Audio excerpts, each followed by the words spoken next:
মামলা নেওয়ার ক্ষেত্রে দুদিন ধরে গড়িমসি করছেন। আজকে আসরের পর যেটি হয়েছে যে এলাকাবাসী তারা এসছেন, মামলা কেন নেওয়া হবে না সেই জবাবদিহিতা চাওয়ার জন্য, বা মামলা কেন নেওয়া হবে না, তাদের যেই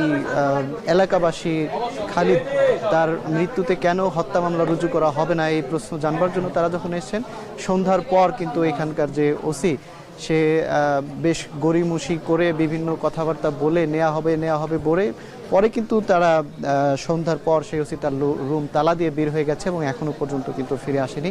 এবং এলাকাবাসী, শিক্ষার্থী এবং সাধারণ মানুষ তারা কিন্তু থানায় চলে এসেছেন। এবং কেন ক্ষমতাচ্যুত সাবেক প্রধানমন্ত্রী স্বৈরাচার শেখ হাসিনা, যারা প্রকাশ্যে সাধারণ শিক্ষার্থী এবং মানুষকে